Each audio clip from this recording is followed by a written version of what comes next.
good. All right. Good evening, everybody. I'm Jeff Murphy. Thank you for coming tonight.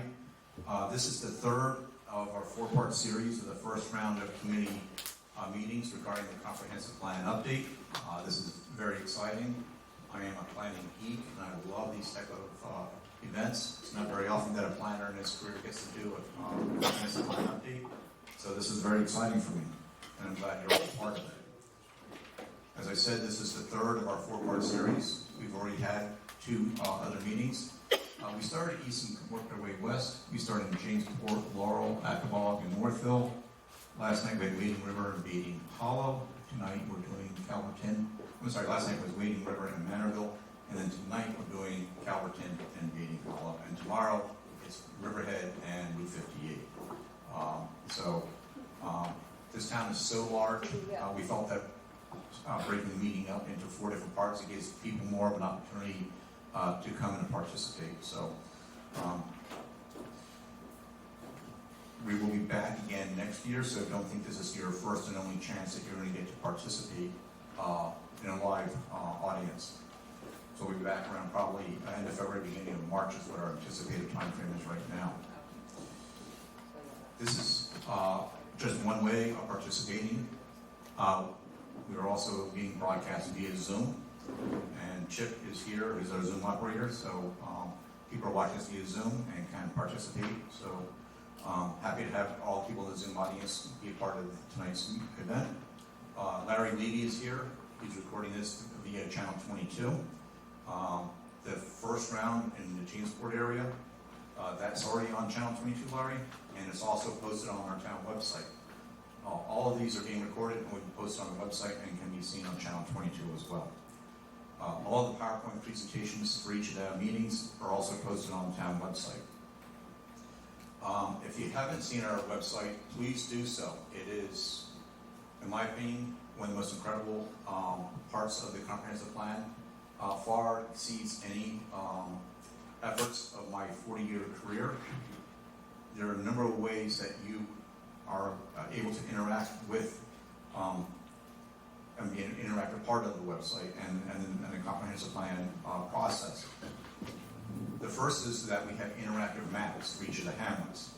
If you click on the link for the interactive maps, you can click on your hamlet, you can post comments, you can post recommendations, you can post any suggestions that you like, and those are recorded as being part of the official record.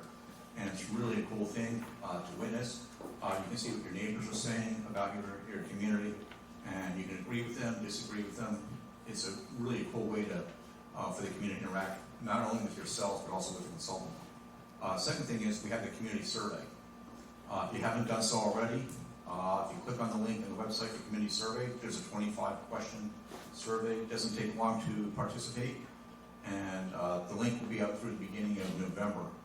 We also have copies in the back of the room, so if you don't feel comfortable using the interweb, we have hard copies, so you can fill it out, you can drop it off at my office, you can mail it to us, and we'll also accept that as well. The third way, if you don't feel like you've had a chance to say everything that you wanted to say tonight, or if you think of something after tonight, go onto the website, and then there's an online function that you can click on that link, you can type in the email, post all your comments on that forum as well. So those will be also entered into the official record. So we're trying to be as broad as we possibly can in terms of our interaction with the community. Just to summarize some of the comments that we've heard from the community so far. One is, how many of you in the audience have seen what the comprehensive plan is? Okay, handful. I think most of you are familiar with this document. It's a very thick, large document. It was adopted back in 2003, and it took 5 years to adopt this. This is a comprehensive plan. It's really a part of the town's overall comprehensive plan, because the comprehensive plan process actually began or ended with the adoption of the 1973 master plan. You can see how much thinner it was. Life was, I think we all agree, was much simpler back in 73. If you all remember where we were back in 73, I was a freshman in high school. I don't think most of my staff was even born back in 1973. So we've evolved from this, from the 2003 comprehensive plan, which is a very exhaustive, extensive document, up to what we're producing now. And we're not throwing out the 2003 efforts in any way, shape, or form. We're actually going to go through each of the policies, goals, and recommendations of the 2003 document and see where we stand. We're going to do like a little report card. Did we meet the goal? Is it still open and needs to be continued? Or if it's something that's really out of date and is no longer applicable in the year 2021. So that's going to take a little bit of effort. There are some goals in there and policies in there that I kind of scratch my head going, what were they thinking? We're going to go back to some of the authors of it and find out what was in their head when they prepared the document. Some of the other really good ideas and issues raised at the prior meetings. I think we all know this, clean water. That's such an essential part of who we are and what we are in the town of Riverhead. We rely on clean drinking water, and I think you all know that in Manorville, this is a serious issue. I don't think we can solve it through the comprehensive plan process, but it's certainly an issue that we need to address, not only because of what's happening in Manorville, we don't want a repeat of it. We do have the water forum going on right now. We did have the water forum last Wednesday. It was recorded on channel 22, and Larry, that's also on channel 22, correct? Yeah. Some of the other key takeaways from the meetings, traffic was a really big issue. 3 key intersections, Route 25, also Middle Country Road, and the Edwards Avenue intersection. That's actually due to start reconstruction in approximately 2 years. As you know, that intersection bottlenecks heavily, and they're finally, DOT is going to start trying to address that issue with a major reconstruction of that intersection. And Ray Tobias, with our traffic engineer, can address that in more detail with his presentation. The other intersections include Edwards Avenue and Sand Avenue, and Edwards Avenue at River Road. Agri-tainment, as you know, we have a lot of vineyards, we have a lot of catering, we have a lot of pumpkin picking, corn mazes. How much do we need? How big do they have to be? As you know, we're at the heart of that season right now, especially on the weekends. Environmental protection, sustainability, big issue, farmland preservation, the scenic qualities of our roads, such as Sound Avenue, preserve the rural scenic qualities of those roads so they don't become overly developed. Flooding, watershed protection was a big issue raised in Wading River. One of the things that organizations we forgot about was the inclusion of the Shoreham Wading River Central School District. We're still locked in step with Riverhead School District. We certainly don't want to forget our other school district. Other issues, hamlet boundaries. Really a lightning rod with some members of the community. Hamlet boundaries are interesting because they're based upon any number of factors that we didn't come up with as planners, based on historical knowledge, census tract information, personal knowledge, family history, other district boundaries such as school district, fire districts, and physical features. We have the Peconic River, Peconic Bay, and then we have the North Shore as well to help define the different hamlets. Solar farms, as you know, we're in a moratorium right now. That's a very important issue, especially in the Calverton area. Industrial development, how much industrial development do we need? The 2003 update recommended a continuation of the industrial zoning in Calverton. The industrial zoning in Calverton goes back to prior to 1973. So the question is how much do we need in the town? Another intersection that's really important, that's really an issue at the immediate moment, is the Fresh Pond Road and Middle Country Road intersection. That's across from where the Tractor Supply is recently developed. That still curious as to why DOT did not require a traffic light there. The other interesting part of this intersection are the recommendations of the 2003 master plan for the hamlet commercial and the rural corridor zoning at that intersection. There was a very large proposed development on the northwest corner. It died, but the zoning still remains in place. So that's something that we're going to be taking a look at through the comprehensive plan update. So tonight, we're here to listen. One of the concerns we've heard from the audience is that there was not a lot of interaction. One thing I've learned after 20 years of marriage, when my wife talks, I listen. And I tend to learn more by listening to her than trying to have a dialogue with her. And what we're hoping to hear from you tonight are what your issues and concerns are. And if we can address them now, we certainly will. Most of the time we're going to hear things, we want something studied. When we write that down, that's something to be studied, and we include it as official comment. We may not have an answer for you this evening, though, but we certainly will give you some idea of what we'll do with that comment. If you have comments after the meeting, the consulting teams and myself will be here as long as you like. Come up, take a look at the maps. By the way, if you take a look at the 4 maps that you see to my right, those are our brand new zoning maps. Right now, if you take a look at our zoning map online, one, it's hard to find.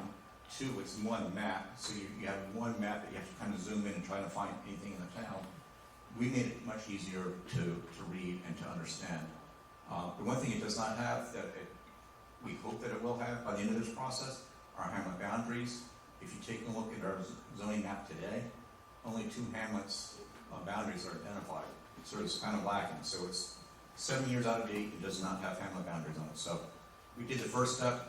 We got the map up to date. If you have a question as to what was updated, we actually have a legend in the lower corner of the map that tells you what we changed.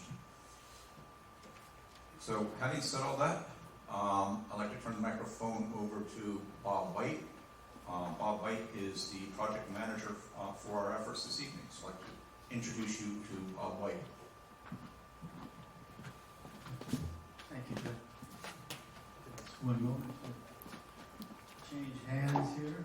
Take my mask. Take a deep breath. Remember the clicker. I've forgotten the last 2 nights. Thank you all for coming. It's great to see you. I think I've said this the past 2 nights, so I'll say it one more time. Getting to do master plans is kind of the gold standard for a planner, and certainly for a town of Riverhead with its sort of diverse type of land use patterns and needs and uses and waterfront and natural resources. It's exciting. And downtown Riverhead, it's just really got so much to work with, and hopefully with your input, we'll be able to come up with a nice game plan for the next 2 decades. So I'm just going to do a little introduction and then turn it over to the team to walk you through our presentation. The primary purpose of tonight, well, there's 2 purposes. One is to tell you what our master planning process is about, and the other purpose is to hear what your comments and thoughts on what the master plan should incorporate. So we've done introductions, the purpose and need, why we're here, and what we want to initiate our work with you. Public participation, a huge part of a master planning process, and we really want to exhaust your thoughts, hear as much as we can, so that we can incorporate it into the end product. What Lorianne is going to follow me is going to talk a bit about is how we've taken the town, because you are such a large town and you have these different hamlets, how we've organized preliminarily at least organized our land use maps and our thought patterns around these hamlets and planning areas. Give you a little project overview on what the master planning process is about. Look at the town-wide conditions, issues, and opportunities. It's sort of looking at Riverhead as a whole. What's in front of you, and what do you need? What are your opportunities? What are the challenges? A private enterprise might call it a SWOT analysis: strengths, weaknesses, opportunities, and threats. And then to look at the town in the hamlets that we've laid out, to be more specific to each of these places. Then Jeff will talk a bit about the community input and feedback and how integral that is to the project and how you can participate, and then a little bit about the next steps.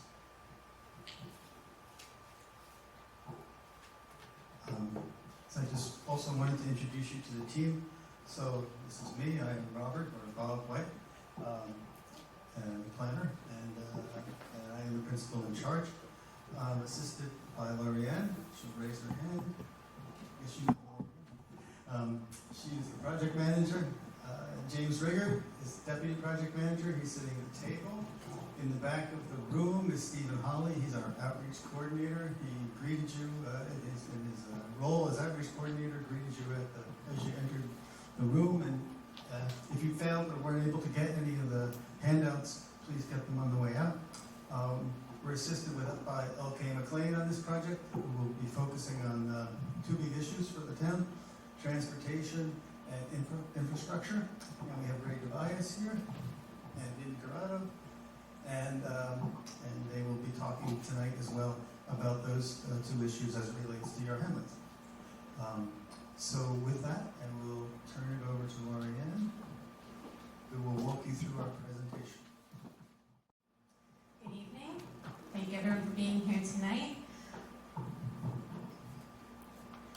Okay, so first, what is a comprehensive plan? This is the definition from the New York State Department of State.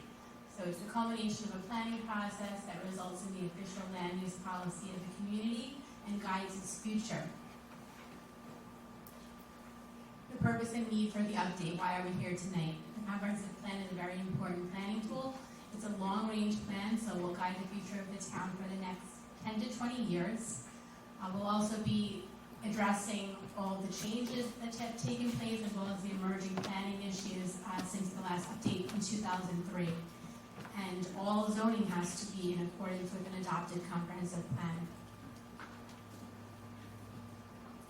This is the program for public input.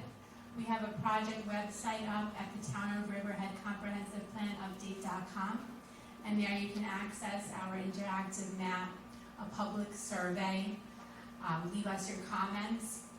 So as Jeff said, please do visit the site. It's very exciting, and there's lots of opportunities for you to comment. And this is just the first series of community meetings. We'll also be hosting 5 topic-oriented meetings this fall that will drill down on some of the topics that we'll talk about tonight. And then we will have another round of community meetings early next year to present to you everything that we've heard from you and our preliminary recommendations. So again, this is the draft hamlet map, the planning areas that we've delineated so far. These roughly correlate with the town's 11 hamlets. We are not changing any official boundaries with the comprehensive plan update at this time. So these were delineated for planning purposes, and as Jeff mentioned, were based on a variety of sources.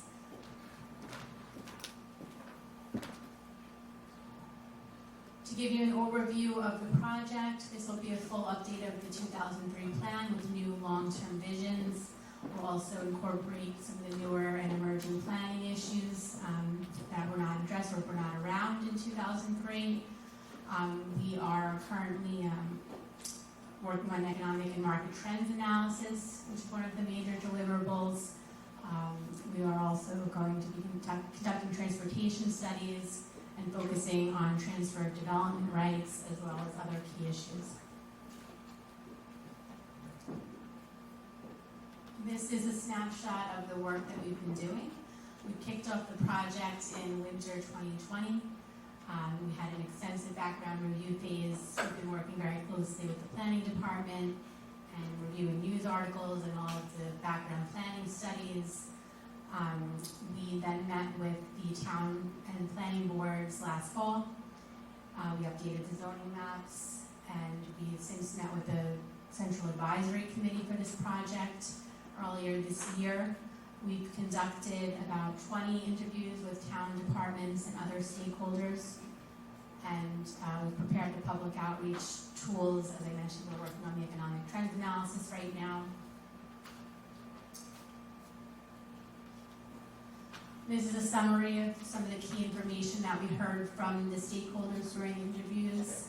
So these stakeholders included businesses, the Riverhead School District, the county, transportation agencies, just to name a few. We heard a lot of support for the need for a range of housing types. We've heard specifically support for market rate housing, housing for the neurodiverse, the need for veterans housing came up at one of the community meetings. Also a lot of support for farmland preservation, but also support for agritourism opportunities. Some of the top priorities in the town include, that we know so far, include reuse of the retail buildings, particularly on Route 58 with the vacant buildings, as well as the need for transportation improvements.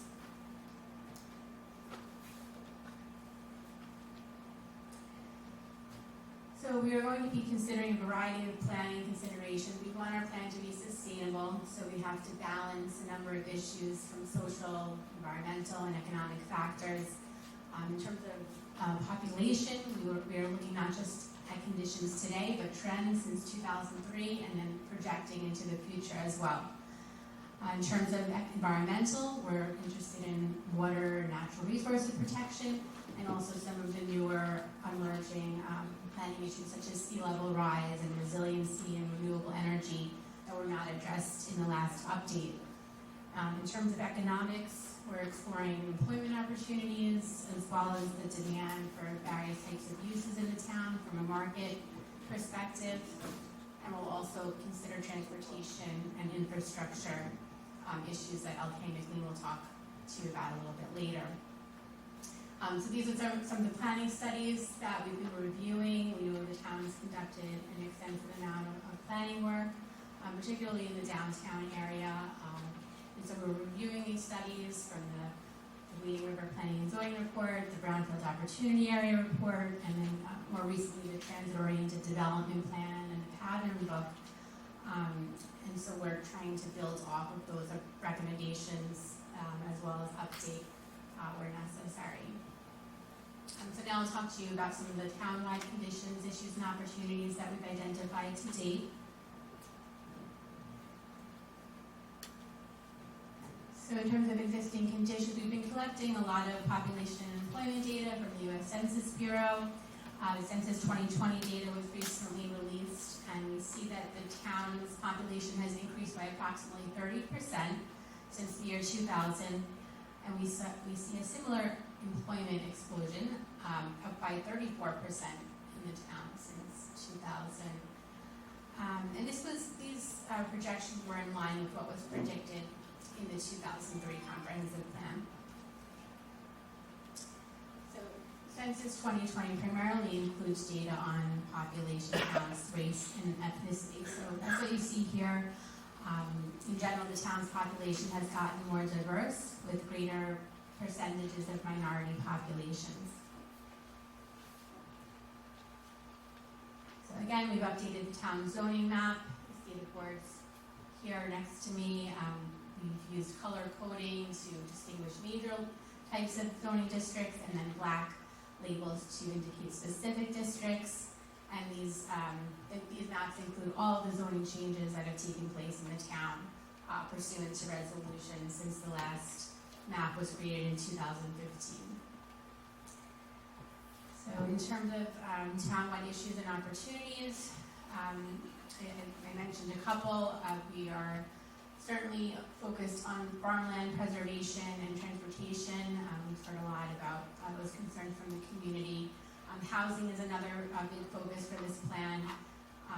There's a particular need for a range of housing types, and also more recent issues such as short-term rentals that we'll be looking at. Environmental protection, again, so important. We're looking at water and natural resource protection, sea level rise, renewable energy, climate change, and economic development, particularly, again, retail reuse along Route 58. Also, recently, the state's legalization of recreational cannabis and what that means for the town of Riverhead. I'll now turn it to Ray Tobias of LK McLean Associates to talk to you about transportation and infrastructure in the town. Thank you. Excuse me. Thank you, Lorianne. So I'd like to talk about some overall townwide issues with transportation and infrastructure. Transportation being all modes of travel, so that would be auto, rail, bus, pedestrian, and bicycle as well. Infrastructure being items such as water, sewer, electric, gas, internet. I'll talk more about that in a bit. First task, these are basically tasks that we're going to do during the course of the project. We'll take an inventory of each of these systems, transportation and infrastructure. We'll assess the capacity, imagine what's the level of activity that they can handle, and the condition of each of the systems. We'll determine the current demand on it. For example, transportation would be how many vehicles or to what level could an intersection accommodate traffic, or how well is it accommodating traffic at the present time. We'll project future demand. Previously, on a traffic study of any type on Long Island, it's relatively simple to determine future demand. There's a growth factor per year that's usually consistent that you can use to project out 20 years and determine how much future traffic or future demand you would have. In a situation such as this with COVID, first of all, traffic volumes have gone a bit awry since COVID became active in 2020. Actually, going out 20 years is complicated by the fact that there are going to be people who are going to permanently work at home, which will change some of the traffic volumes on roadways and different times of day as well. In addition, as Lorianne mentioned, there's going to be some redevelopment, we would assume, over the next 20 years of vacant storefronts along County Road 58. And then the last thing we'll do is we'll develop recommendations to meet the future demand. So capacity enhancements in terms of a roadway, what intersections might need to be widened or improved to accommodate the traffic. Demand management, maybe we can reduce the traffic volumes by having more people carpool or use buses if the bus service was better. And then we'll talk about policy and plan. So just to go through the existing transportation system, some of the highlights. There are 23 miles of state highways in the town of Riverhead. That does not include the Long Island Expressway, which is less than 10 miles in the town of Riverhead. 14 miles of Suffolk County roads, and a lot more mileage on town roads, 178 miles of town roadways that the town has to maintain. Public transportation, as you know, there's one station within the town of Riverhead on the railroad. That's the Riverhead Station. I did see that there have been some abandoned stations over the years, and Calverton is one. There's still a little structure at the railroad crossing near Edwards Avenue, the Calverton Station that has been abandoned. There are 5 Suffolk Transit bus routes within the town. I'll get more into those in a bit. This is interesting because this was a survey done by Suffolk County back in 2018. And it looked at travel characteristics of Riverhead town residents and how long was a trip that they would take during the day, whether it's to work or whether it's someone going shopping during the day. The trip length of 0 to 10 miles was 50%. So 50% of town residents drove or used some type of transportation for a trip that was 0 to 10 miles long. The next 2 categories, 10 to 15 and 15 to 20 miles, add up to about 25% of the trips, and longer than 20 miles, also 25% of the trips. The trip mode, or the mode of transportation that people use to take their trip, most commute by car alone, with no other occupants in the car. That's almost 85%. So it's been a history of development on Long Island as Long Island grew and population grew, that we love our cars, and the transit system just doesn't take us places we want to go and at what times we want to go. So most people on Riverhead drive by car alone. This is just an overview of traffic growth on major roadways in the town. And it's divided into Route 25, County Road 58, Sound Avenue. These are traffic counts at various points, and it was an attempt to relate what happened in around 2003, or the last plan, to pre-COVID conditions, almost present-day conditions. So 2019 is the last pre-COVID traffic volumes. And you can see in parentheses, or it's hard to see from the back, but there's a general average of 1% to 3.5% per year growth on all of these roadways. So they fall within that spread. The last bullet on the slide is the predicted traffic growth that New York State Department of Transportation did when they did their Long Island Transportation Plan 2000 study. So in the year 2020, they had predicted a 47% growth in traffic between 2000 and 2020, which is about 2.4%. So it kind of falls in that general range of what's actually happened on these roadways. Just an overview of Long Island Railroad. I mentioned there's one operating train station, Riverhead. There's a connection at Ronkonkoma Station, as you know, to travel west. So there's no one-seat ride from Riverhead further west.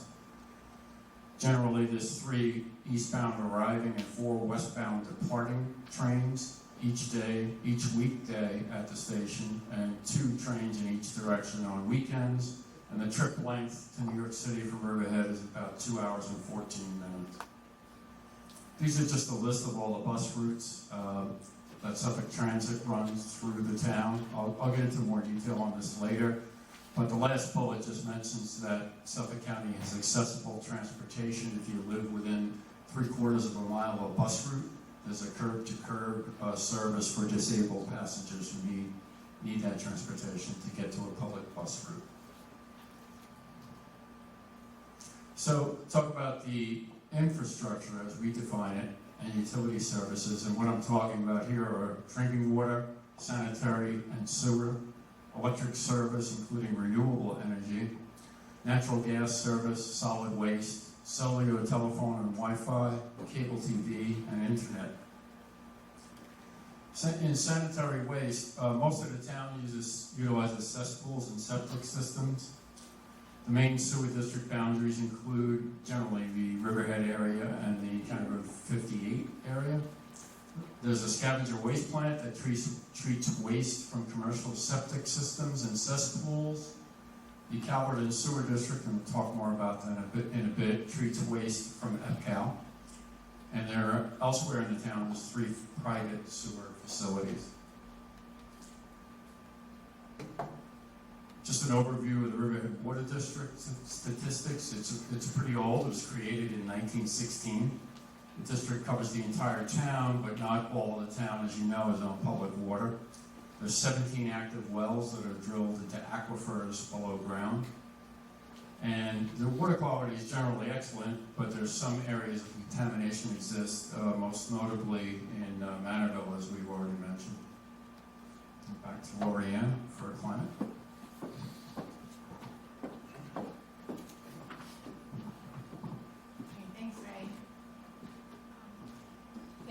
ACAREF is also looking at climate change and renewable energy options in the town. We know from the International Panel on Climate Change that climate change is a real threat, both globally and locally. And the state and the town have both taken measures to combat climate change. In terms of renewable energy, the state recently launched an expedited process for citing large renewable energy projects. We need to be aware of the impact that has on the town. Most renewable energy in the town and in the state is in the form of solar energy. We've seen recently some demand for utility scale battery energy storage to support renewable energy. And the town, of course, will need to balance potential benefits with any risks. So I'll now discuss some of the Hamlet-specific issues and opportunities and existing conditions that we've identified to date. Of course, tonight we're here to focus on Calverton and Bating Hollow in the west central part of town. Again, these are our draft planning areas that we've delineated. You have, of course, Long Island Sound to the north, Manorville and Peconic River to the south, Wading River and town of Brookhaven to the west, and Riverhead, Hamlet, and downtown to the east. This slide compares the area in square miles and population density for the hamlets in the town. So combined, these hamlets represent an area of about 27 acres, mostly in Calverton, with Bating Hollow being more densely populated, not as dense as Wading River and downtown.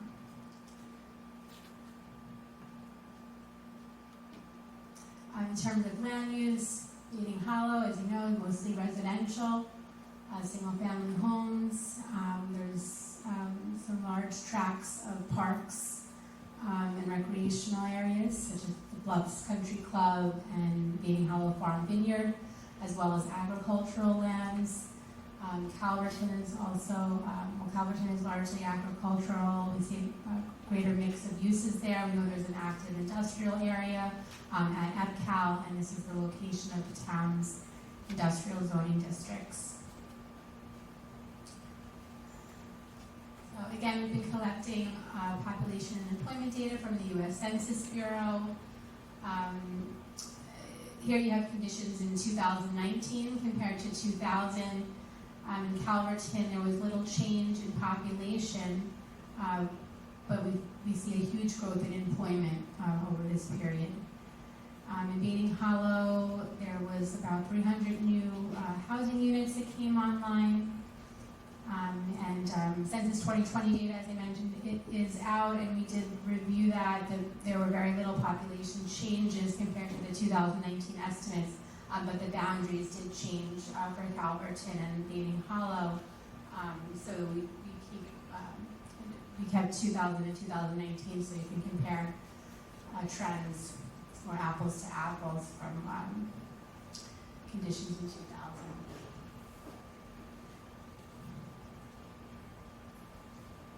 So this slide shows population, households, and employment for the hamlets in the town.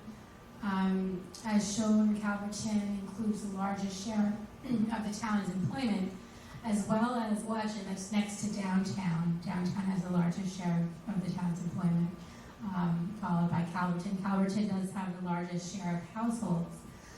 Meanwhile, Bating Hollow has 5% or less of the town's share of population, households, and employees.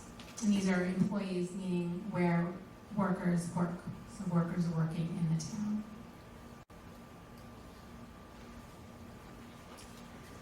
So this slide summarizes some of the goals from the 2003 comprehensive plan compared to where we are today.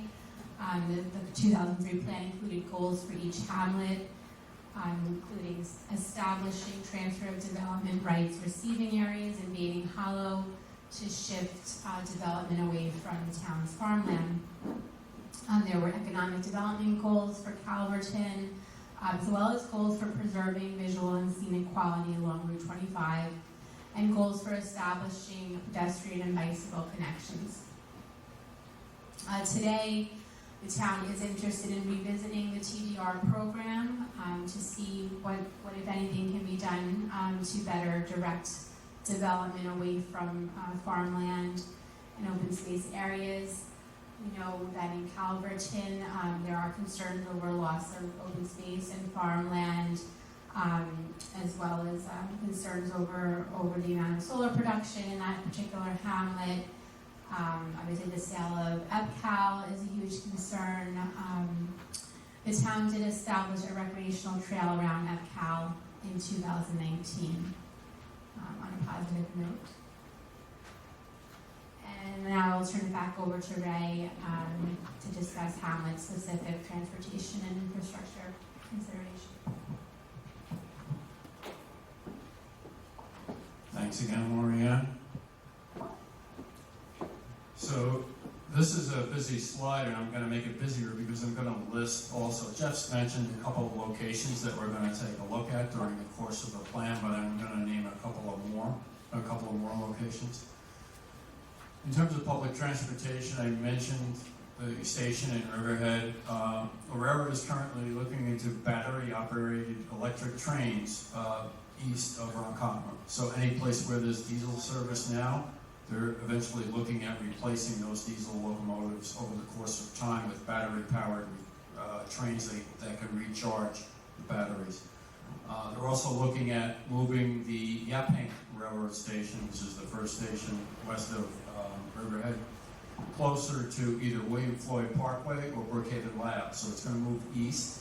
It's a very low ridership per day. You probably, if you drive by there at any time, you probably only see 3 or 4 cars parked there on a weekday.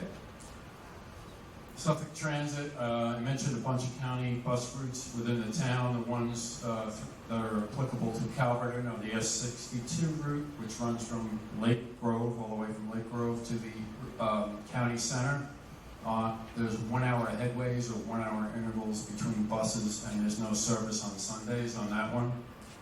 On Route S58, which runs from East Northport to the county center, there's 1 hour headways also on that one, but that's 7 days a week service. The S62, the first one, actually loops around Wading River on its way out to the county center.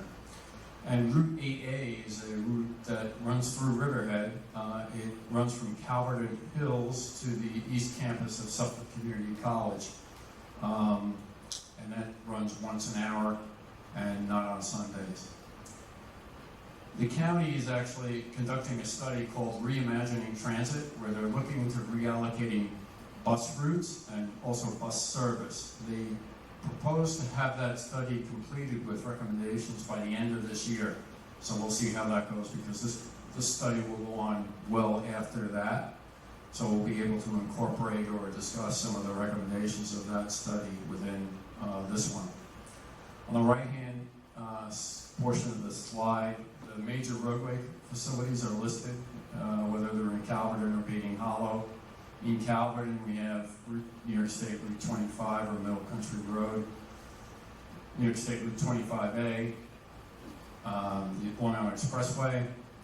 Other roadway facilities of note are County Road 58, which is a Suffolk County route, Sound Avenue, which runs through both Beating Hollow and Calverton, Edwards Avenue, and Osborne Avenue, the last 3 being town roads. And the key planning issues are traffic growth and congestion, and also flooding on the area.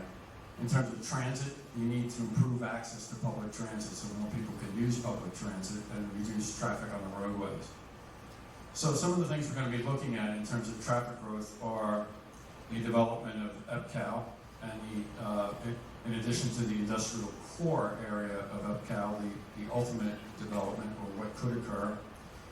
Congestion along County Road 58 in the summer and holiday seasons. And when I say holiday seasons, that could be apple picking, pumpkin picking, and Christmas tree picking as well. In Calverton, the spillage or the backup off of getting off the Long Island Expressway onto County Road 58 backs up onto the Long Island Expressway at that last exit onto County Road 58.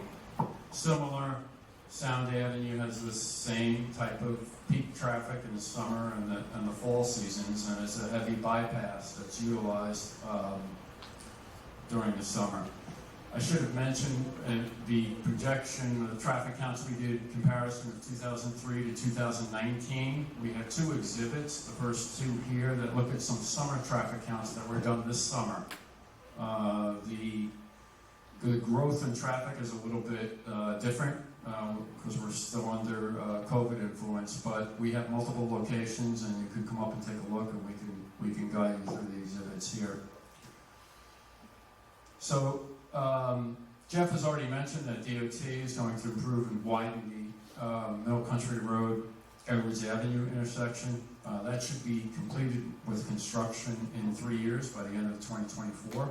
They're going to be adding left turn lanes on all approaches to the intersection, and they're going to be realigning the north-south or Edwards Avenue, lining it up so that it's in a straight line across the intersection. Right now there's a bit of a jog as you go through the intersection, which doesn't help as you're trying to make a left turn and see who's coming at you.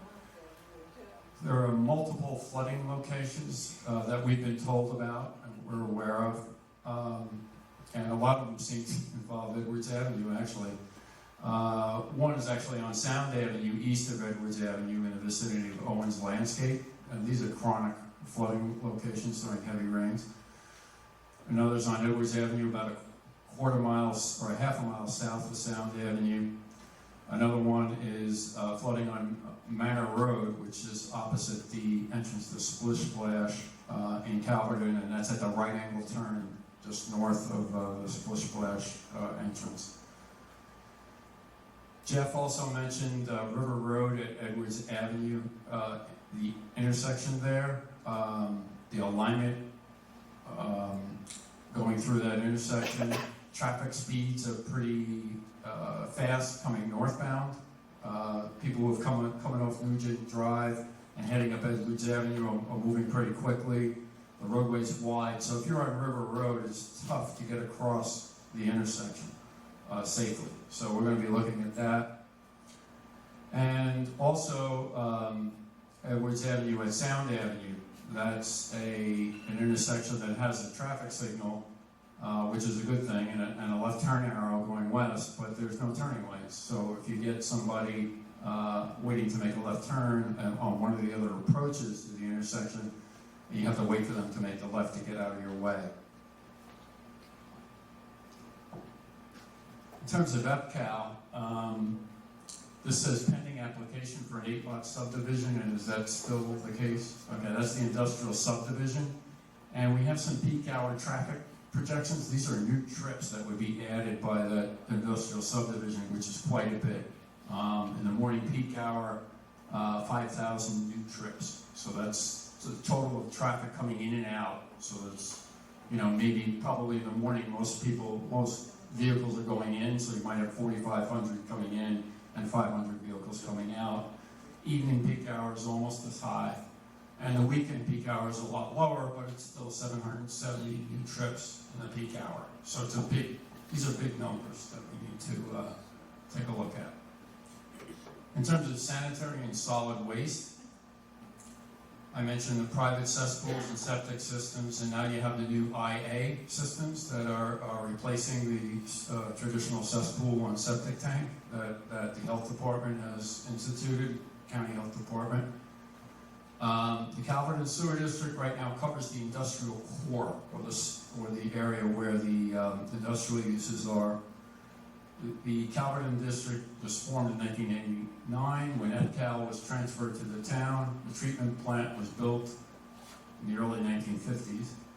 The district has 550 acres, which makes up that industrial core area. There's 3 pumping stations. There's an upgrade scheduled to start within the next 2 years for that system. In terms of solid waste, this area is in the town of Riverhead Sanitation District B. The future of solid waste disposal on Long Island is a big issue because the landfill where a lot of the ash that comes from the burned garbage ends up is the town of Brookhaven, and that's closing in about 3 years. So there's going to be no active major landfill on Long Island. So that's a regional problem for all of Long Island, how to dispose of the solid waste or the waste that's burned in the plants. Again, a planning issue is sewers for EPCAL, since the district only covers the industrial core. This is just a map of Calverton, and you can see on the left-hand side the industrial core, which is highlighted.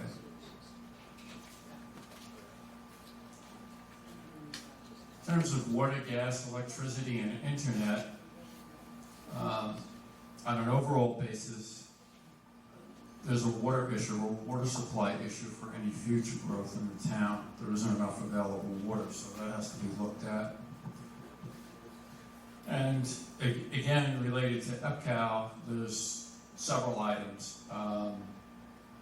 There's a water district issue in terms of who's going to supply water at EPCAL. There's currently a discussion going on, I guess, between the town water district and whether or not Suffolk County Water is supposed to supply water there. I don't think that's resolved as of right now, so that's still an ongoing issue that needs to be addressed. We'll be looking at alternative green and renewable energy such as solar and wind power. And additional broadband is needed. On the right-hand side, you can see all the broadband or internet services, and there's gaps in it. There's, there needs to be a big improvement. This is a nationwide issue, but particularly here, and it became, I guess, particularly apparent when kids were at home trying to log into classes and take classes during COVID. And I believe the next slide is solar, which is back to Lorianne.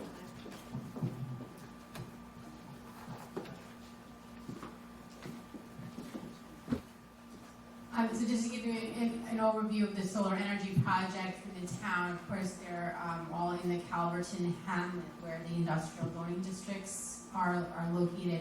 The town has 5 approved or pending solar energy projects. These are allowed by special permit in the industrial A and C districts.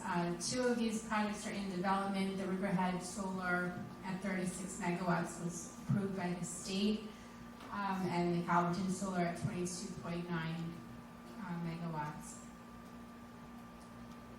So there's a number of issues that the town has to consider when setting future solar projects. We're aware of many concerns regarding the loss of farmland, open space, preservation of scenic quality. And so we're reviewing some various mechanisms that the town may wish to consider to minimize or decentralize solar in the town. For example, implementing buffer zones that would be required to minimize visual impacts, for instance, or rooftop solar requirements that may help to offset the demand for land-based solar energy projects. And then related to solar, as I mentioned, there is a utility scale battery energy storage code floating in the town. The industry is proposing this code, which would allow battery energy storage in the industrial zoning district by special permit, similar to the solar and similar to public utilities. Agrivoltaics is also gaining support, which would co-locate solar with farming. And some of the potential benefits include enhanced food production, water savings, and renewable energy production. Okay, so I'll turn it over to Jeff for the community feedback portion of the presentation. Thanks, Lorianne.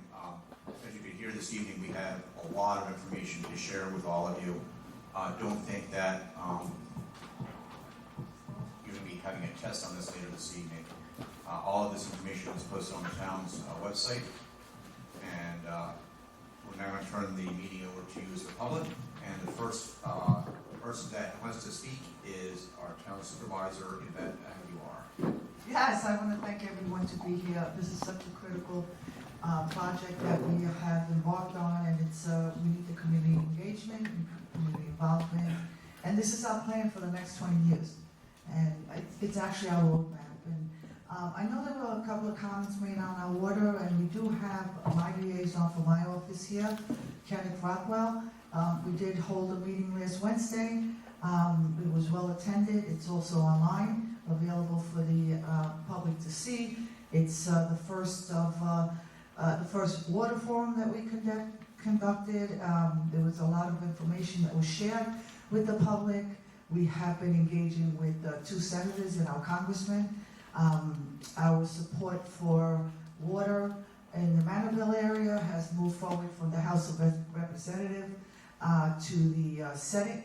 And Mr. Ionelli from Schumer's office told me that that was great progress, and we should be hearing from appropriations. And we already have the mapping plan. That was something that I created as soon as I got in office, in an effort that when funding does become available, that we will be able and ready to start the area immediately.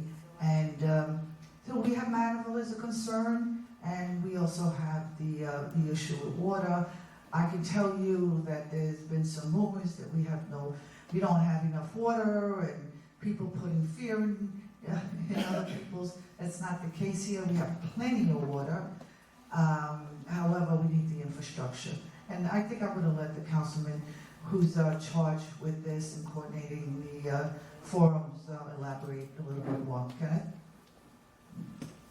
Thank you very much, Supervisor. I just want to clarify, because you used the word, there's a debate between whether it be Riverhead or Suffolk County Water Authority. It's really not a debate. What we have is the town of Brookhaven side that is serviced by Suffolk County Water Authority, and then the Riverhead side, which is serviced by our Riverhead Water District. To get appropriate fundings in the federal system, the maximum grant that you're going to be allowed is $3.5 million. So even if we said, oh, we're going to allow Suffolk County to bring us water, they're only getting $3.5 million, and that means that the balance of that money is still going to be put on the taxpayers on either side of the town line. So it makes financial sense for Suffolk County Water Authority to do their side, which is $3.5 million for the Brookhaven town side, and for the Riverhead Water Authority to file grants for the Riverhead side, and we get $3.5 million. So everybody benefits financially. It's the right thing to do. We applied for our grants first. Suffolk County Water Authority came right behind us and did the same for the Brookhaven side. So it's not about one side or the other. We want water immediately, clean drinking water to everybody up there. And so I don't want to change gears from the comprehensive plan for the water forum. But I just want, because this is all part of the future in terms of making sure that clean drinking water is provided to everyone. We're looking at, we need $9 million essentially. So we get $3.5 million from the federal government. The state is looking to allocate and grant us $3 million. We have to match 20%. These are approximate figures. So then we're going to need to put up at least $1.8 million in bond, which we could do. That's going to bring us close to the magic number of what we need. So, as the supervisor mentioned, Lee Zeldin had already put it, and it's been gone into the House Appropriations Committee. So there's sincerity there that this grant may very well come to fruition. So it has good representatives. And once it went into the Appropriations Committee, then Senator Schumer agreed he's going to follow it up on the Senate floor. So we are in very good shape of getting the funding necessary to do that. But so I just wanted to be clear that there is a path. If Suffolk County said, well, we've got money from someplace else and we want to provide it, everybody wants clean drinking water. We'll take any avenue that we can to get it right away. But I think financially, it benefits both sides for both towns to do it. In addition, we got a letter of support from Brookhaven Town Supervisor Ed Romaine, who supports that the funding be divided between the two towns so that they're two separate applications so we both can get equal money. So I just hope that kind of clarifies it. It is in the progress. Once the funding is approved, H2M, we've already completed our map and plan, we're already set for the design work of it, and you're talking about 8 months of infrastructure to build it and get the water to door to door. And the difference with Riverhead is ours is bringing the water to your door, and it's not costing the taxpayers in terms of an initial independent hookups, where Suffolk County Water Authority is not granting that. And again, back to the statement, we don't have water, we have plenty and plenty of water. We have plenty of pure water. We sit, our town sits above the aquifer. Actually, there's 3 aquifers. There's a couple of smaller ones from what I understand. And what we don't have is the infrastructure. So if we get any new development, from this point on, the infrastructure has to be built by the development. So that's very different than us not having water. And it should not cost our taxpayers a penny for a corporation or an industry to come into Riverhead and set up shop, and the taxpayers pay for that money. Again, so we do have it, and we look forward to hearing from all your remarks. And there's one more tomorrow, right? One more session, and everyone's welcome. And I think we're going to try to do something in Wading River, just somewhere along the line, have another type of forum to make sure that we cover Wading River and go to their home base. All right? Thank you, Jeff. All right, the people in the Zoom meeting room, we're going to go around the room first, take questions and comments around the room first, and then we'll turn up to the Zoom community. So if anybody has a question or a comment, please raise your hand and Bob will bring the microphone to you. And what do? Make sure you have the microphone close to your mouth. So let's see you raise your hands, please. Yes, ma'am. And Bob is coming behind you with the microphone.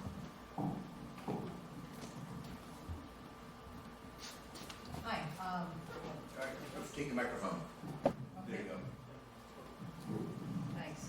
So, I'm Jeannie, and I live in Reeves Park off Sound Avenue. I'm interested in knowing what the definition of rural corridor is, because I know Sound Avenue is referred to as that, and I think it has something to do with no commercial use, but maybe there are some grandfathered in businesses and establishments. So anyway, could you tell me what a rural corridor is and how it impacts us? I'm gonna put Greg Bergman on the spot. Rural corridor is one of our most, Bob, if you take the microphone over to him. Greg, correct me if I'm wrong, anything that I say. Rural corridor is one of our most restrictive, non-residential zoning districts in the town. It does allow some limited commercial, but on a very limited basis. The uses are very limited. It's not widely broadcast. There is one section in Calverton that is zoned rural corridor that I know, and that's just the northeast corner of the Fresh Pond Road and Middle Country Road intersection. We don't see a lot of activity in that zoning district because it is so restrictive, but it is a step up from your residential zoning to allow a limited amount of non-residential development. Yes, that's generally correct. There is very limited rural corridor zoning within Calverton. It is generally located on the north side of Route 25. It's on the really northwest corner of Manor Lane and the 25, not Fresh Pond. But it does allow for limited commercial uses. There is no rural corridor, I believe you set up on Sound Avenue. There is no rural corridor zoning on Sound Avenue.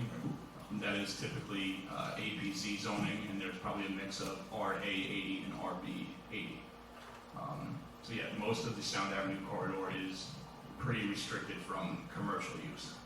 What is the zoning you just mentioned for Sound Avenue? I don't understand the abbreviations. So one of them is agricultural protection zone, and that's generally the land located south of Sound Avenue.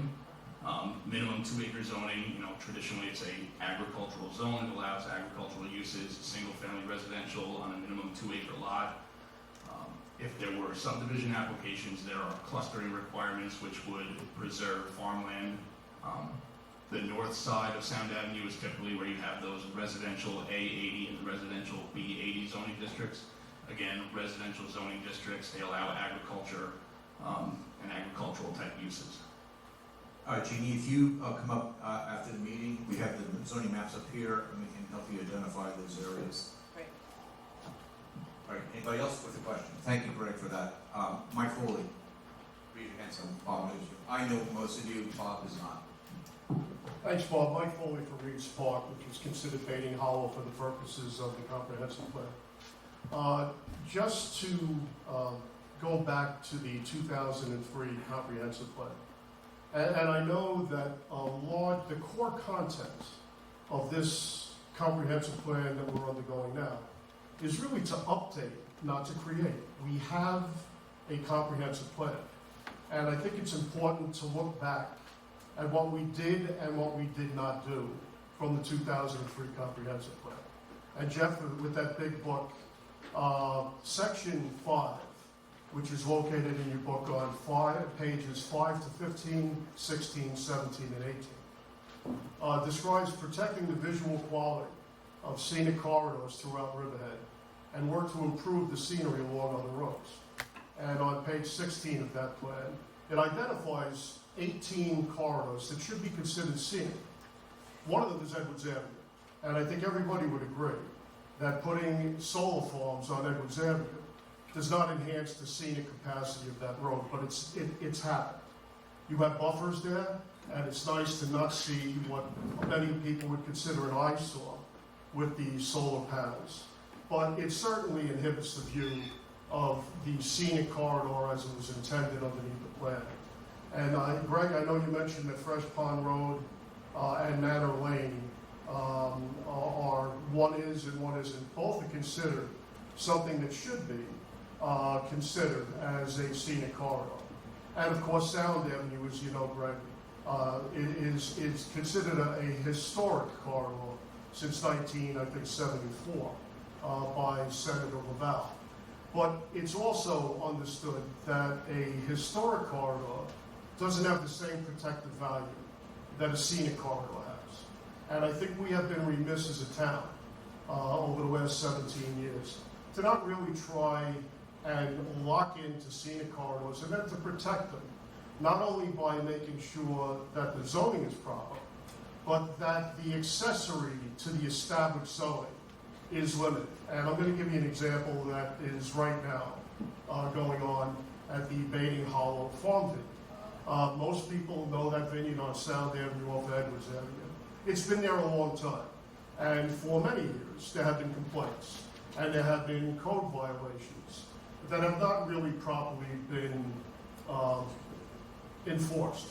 So now we have a new owner. The person with the history of code violations has sold to a new owner for the last couple of years. And this new owner is looking to build a 6,000 square foot barn-style wine tasting room. That is how it is described in the application before the planning board. But at a public hearing, I asked the owner and the owner's attorney, are you considering doing wedding receptions? And the owner said, not at this time. Now let's be clear, when they say not at this time, it is absolutely their plan to do that. And as you said, Greg, the use is almost as important as the zoning. So when you have a farm, a vineyard, that is planning a 6,000 square foot barn-style wedding reception hall, I think that's something that needs to be restricted. And I believe it's going to be a very important issue going forward, that we have covenants that run with the land so that there is no way of selling the land and then having these same issues brought up. But these covenants will run with that land no matter who owns it. That it is prohibited from having anything involving wedding receptions, graduations, proms, etc.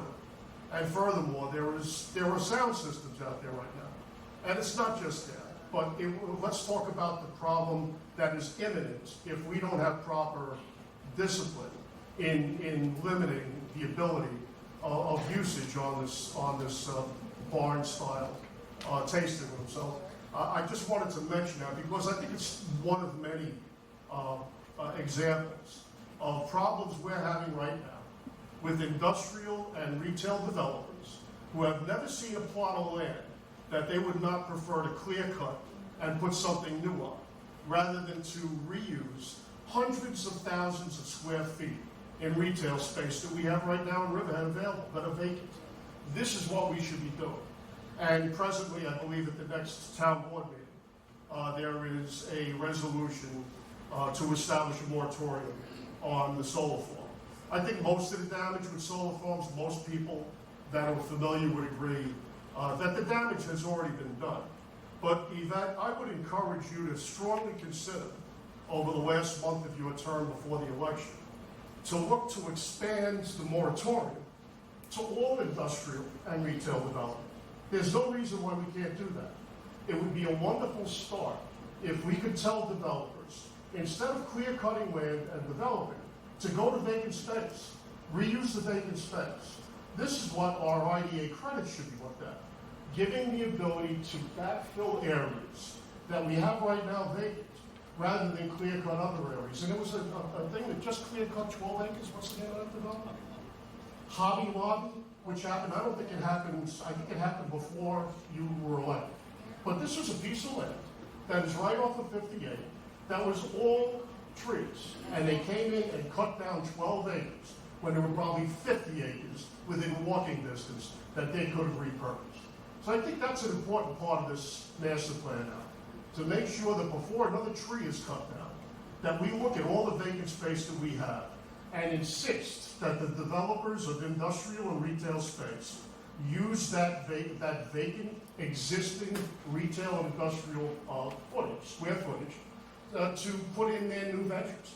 We want to encourage business in this town. but we don't want to encourage business to the sacrifice of our bucolic views that were really outlined very well 17 years ago and have not as of yet been acted on. Just two other things involving the water.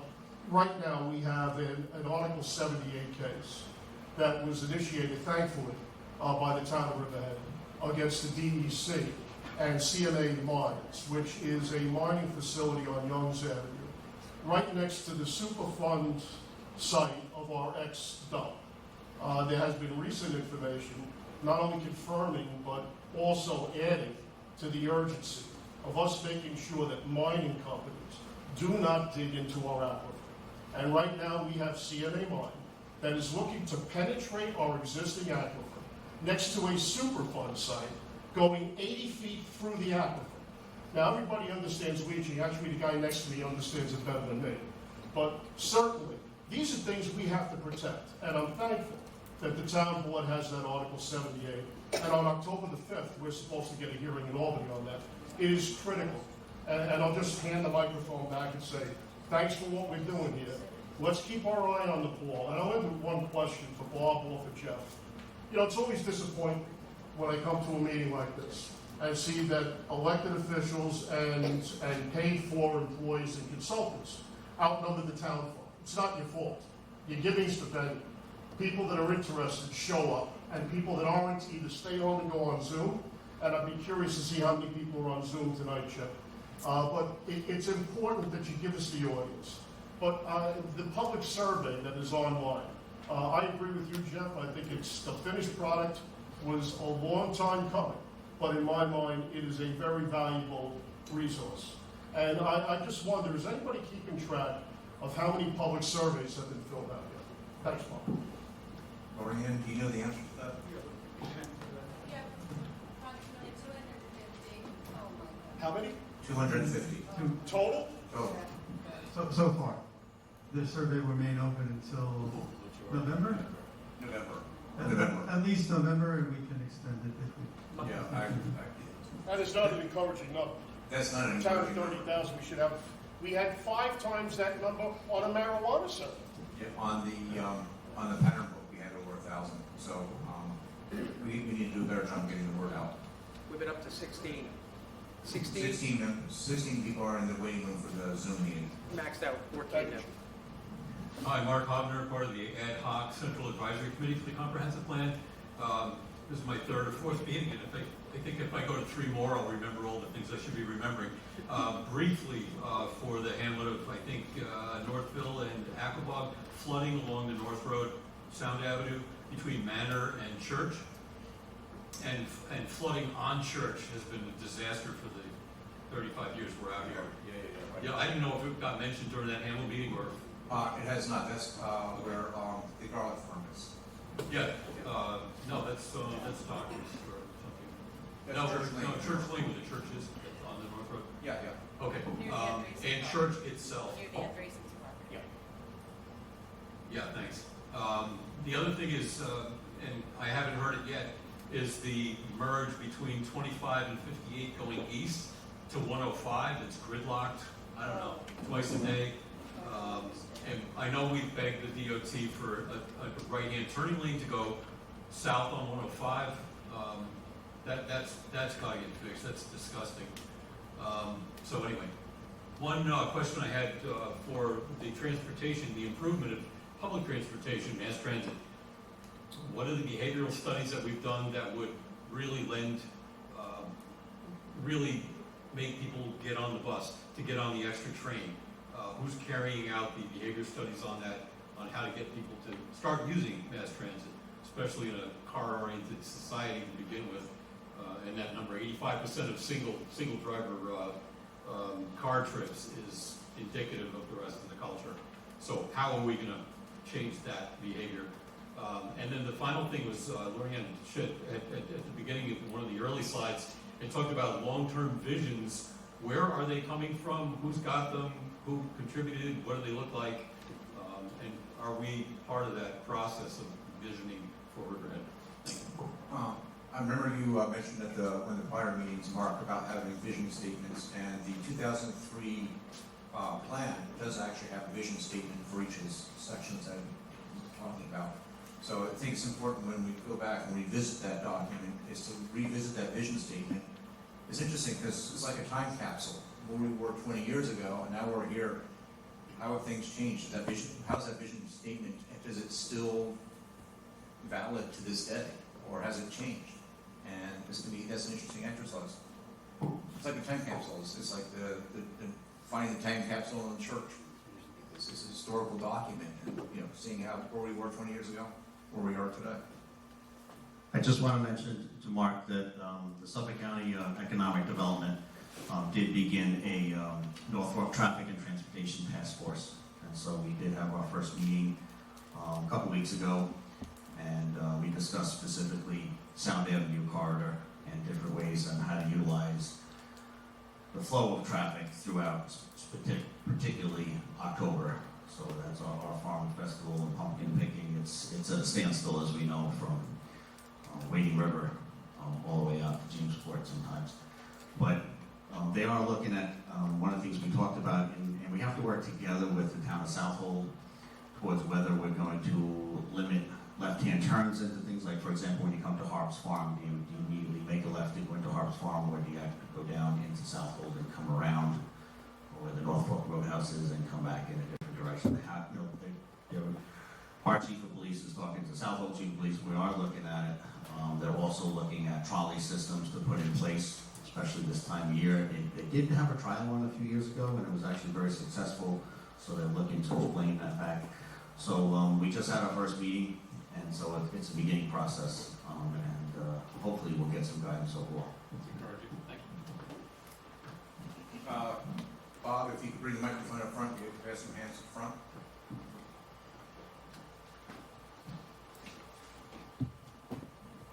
You have Tockley and the young woman next to her.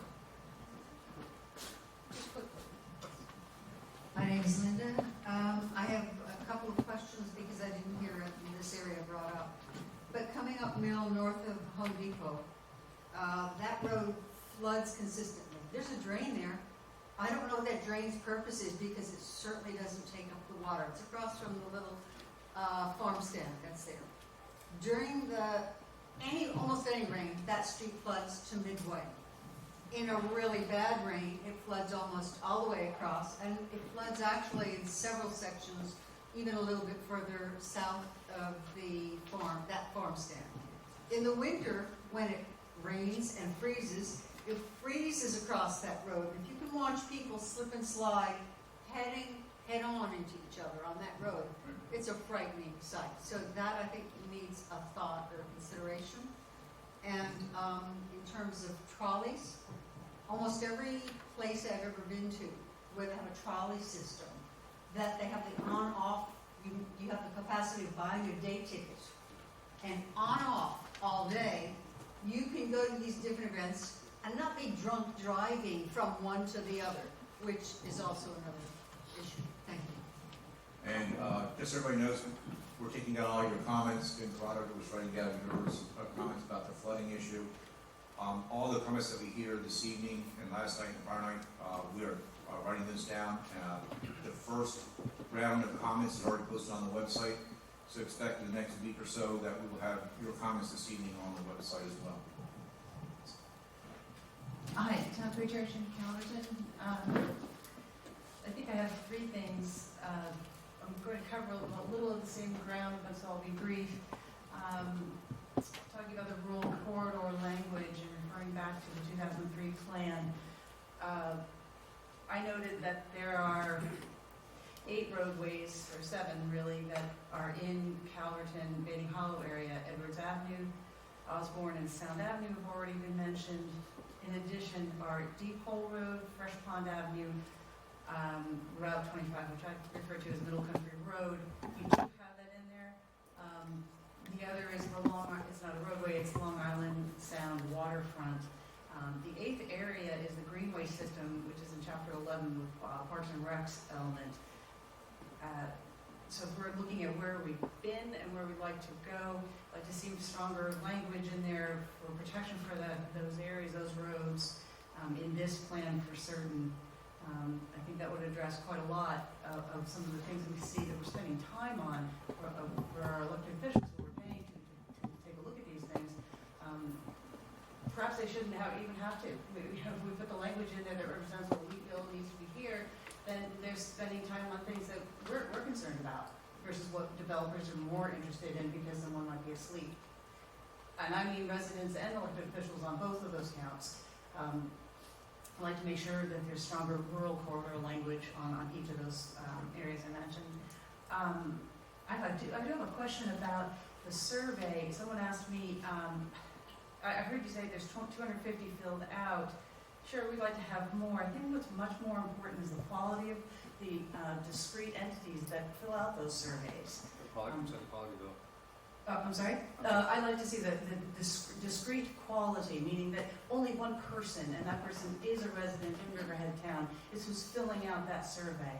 So my interest is in the quality of that data and what controls you're putting into place to make sure that these are individual, unique IDs. I don't know if you're following online, if it's their IP address or how you do it, because I'm not tech savvy in that way. But before we start putting any kind of weight in a survey, I really do think we need to be able to qualify that data. It's nice that people are participating, but who's to stop somebody like me taking 50 of these things because I have a big Civic and I go, okay, I'm going to go take it to everybody who I know is going to say what I want them to say. Yeah, you can question my ethics on that, but there's nothing stopping me from doing it. So, 250 people did it. pardon me? There's 35,000 people in our town and only 250 people have done it. And I'm sure nobody can hear that because you don't have a mic, but yeah, 250 people filling that out. Well, we don't know if it's 250. And we have 30,000 certainly, so that's a different issue. It's a poor response. Yeah, it's a different issue, and certainly, I don't want to take up someone else's time. I think the quality of the data is the most important thing. And then certainly then getting to as many people as possible to participate. That would be my request, and I'd like to just get some kind of feedback on that at some point. I don't think we should be having it out there and not have a control on it.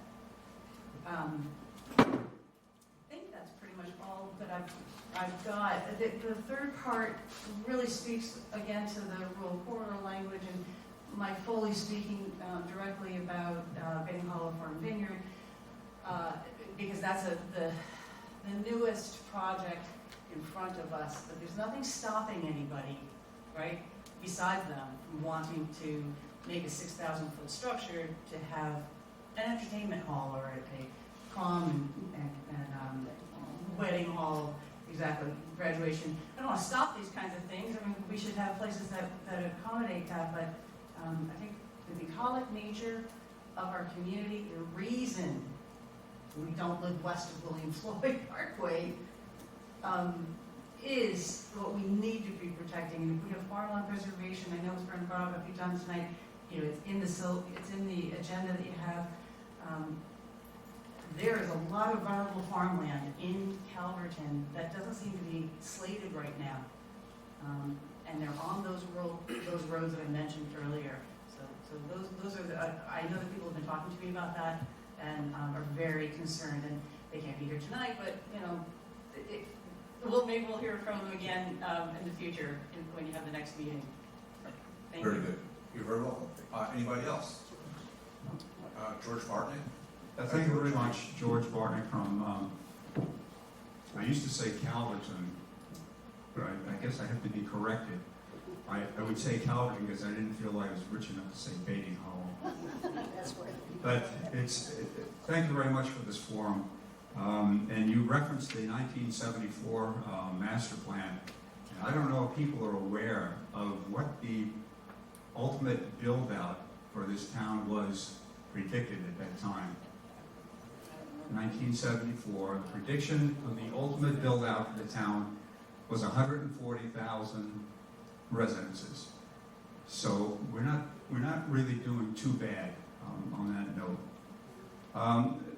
One of the things that I think that you have become aware of, and it's interesting that it wasn't acknowledged as an important issue back in 2003 when the master plan at that time was adopted. If you go through it, there is no mention of climate change at all. And looking back at it, that's like a blip of time. It's incredible that that wasn't mentioned. And I noticed that you are paying attention. I mean, that's going to be one of the major issues that we're going to have to be facing. You have a number of things that you are listing under locally implementation for community health, farming, drinking, water supply, etc. And I would mention schools also. I would add that because I think that's going to be, we can see what's happening down at the border. People are suffering. They're going to want to come to this country. And we can see what the impact on the schools is occurring right now in Riverhead. So I think that's going to be something else that you should add on to your consideration for how climate is going to be affecting us. As a member of the Town's Environmental Advisory Committee, we were actively involved with the Climate Smart Community Initiative. And one of the things that I would recommend to keep that moving forward, I don't know if there's been any progress on it recently with any meetings. The last meeting that I had with the town engineer that was working on this, we were 40 points short of the bronze level. There's different categories, as everybody involved in this probably is aware. And that's apparently where it has stalled, unfortunately. George, what year was that, do you know? What year Yeah, you said that somebody was working on it with the town and we were 40 points short. Was that recent? I guess that's probably sometime mid-20, maybe a year ago. Oh, so it's recent. Yeah. Okay. Oh yeah. This is the recent involvement of the Climate Smart Community Program. And what I would suggest, and this could be taken care of now, this doesn't have to be something that be a point in the master plan, which is going to take probably a couple of years before it's even adopted, to tell you the truth. But what the town could do is they could appoint a consultant, somebody that would be working on task, on completing this Climate Smart program. If the town can get at least the bronze level, that opens up to more availability of getting more grants for increased grant opportunity. So that would be something to consider. The person who we were working with Catherine, Councilwoman Kent, was like a part-time person that we would contact from the engineering department, but he had a lot of other responsibilities also. So it wasn't somebody who was working on point, trying to get the program to where it was actually completed. And unfortunately, what some people what Mark would tell you is they keep updating this so that if you get to a certain point and you have accumulated a certain number of credits, you can go by a year or two and they change it all, so that you lose what you've actually tried to accomplish in the past. On that note, I really think that the Climate Smart initiative is important. I'm not saying that it's not. But the fact of the matter is, I think that we're, at this point, you can see what's happening on the West Coast, you can see what's happening with the type of storms that are developing. We're in climate change right now. And I think what we really need to do is try to jump ahead of even the initiative of trying to address reducing CO2. In January of last year, 2020, I submitted a letter to Councilman Tim Hubbard, who is the liaison, I guess, to the Citizens Advisory Committee. And I went through the Climate Smart checklist, and I came up with at least 10 or 12 things, issues that the town could be incorporating into the master plan that possibly could be even give us more points towards the getting recognized for at least the bronze level of certification. And what I'll do is I'll give you, I'm not going to go through the whole list here. Maybe Tim got it to you. I don't know. I'll give this list to you, and it's just something to consider that you could look at this and say, yeah, we can incorporate this into the master plan update and possibly, you know, get some extra points if these haven't even been lost. There's a couple of other things, I don't want to take up a lot of time here, but one of the things, I was a member of the town's Alternative Transportation Committee. I was working actively with the recreation path at EPCAL. Got it off for a couple of years and have rejoined it.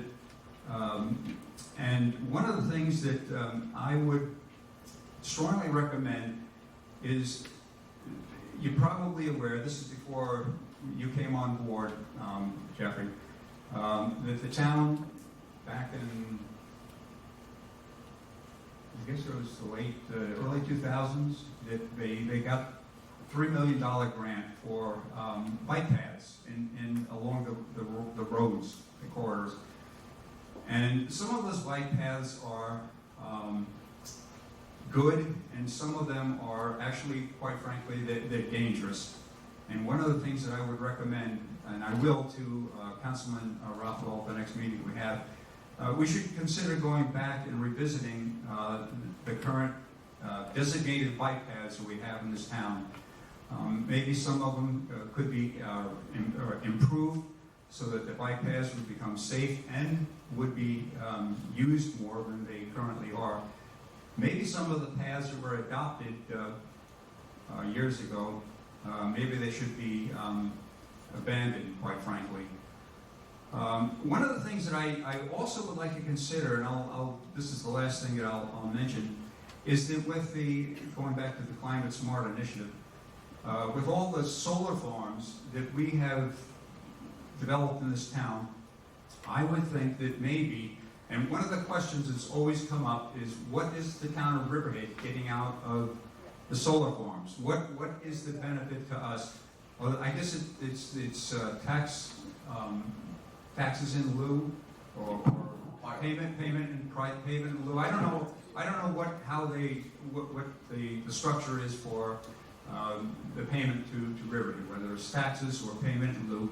Well, one of the things that you would think that we could appeal to the state and actually get credit, going back to the Climate Smart Initiative, and get credit for all of the CO2 that this town is effectively taking out of the atmosphere. And it's not listed in all of the checklists, but this is very unusual that we have allowed all of these solar farms in the town of Riverhead. That's it. All right, George, yeah, make sure you give me that list at the end of the meeting. Yeah. Yeah. Anybody else? Anybody else, please raise your hand. Bob, right behind you. Hey, everybody.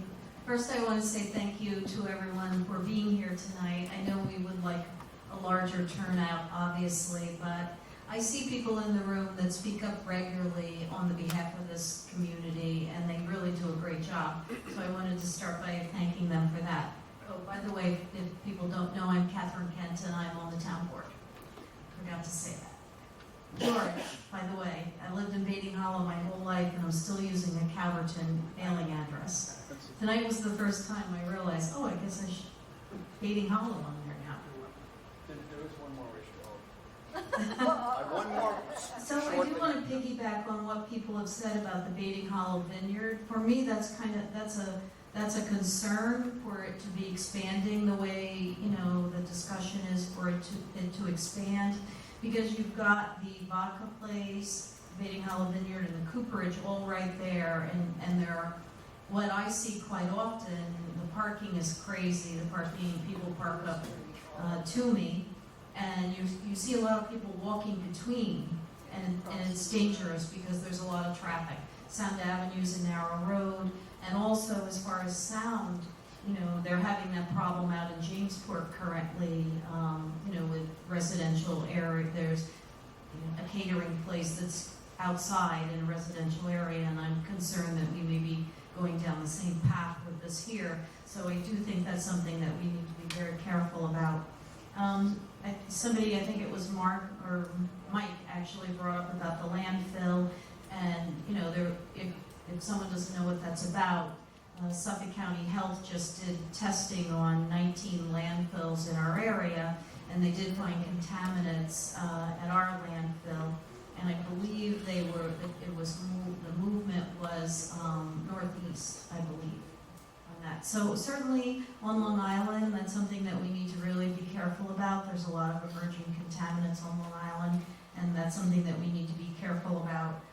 As far as the water's concerned, yes, we do have enough water in our aquifer, but certainly, we have to have enough infrastructure to get the water to us. And as we move forward with development, we need to be very careful that our infrastructure is keeping pace with the development that we're doing.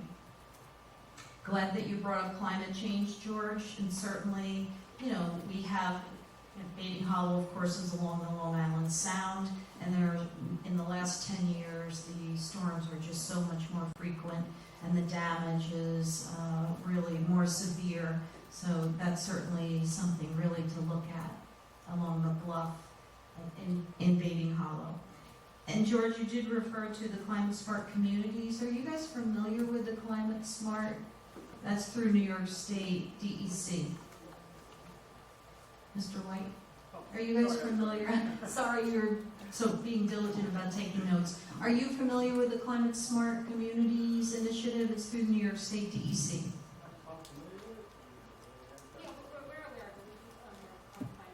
Okay. Yeah, there is really good stuff on the list. George is correct. And George, to your answer, we are continuing to move along. The problem in Riverhead has been that we don't have someone to actually plug in the information. We have been moving along. The engineering department, keeps me on top of that. So those are all of my questions right now, and thank you so much. I have one more thing I forgot to mention. Very quick. Take your time. When I was on the town board from 2004 to 2008, one of the things that I did recognize that the issue of climate had not been included in the master plan. And what I did along with Barbara Glass, who was the councilwoman at that time, we started working on the local waterfront revitalization plan.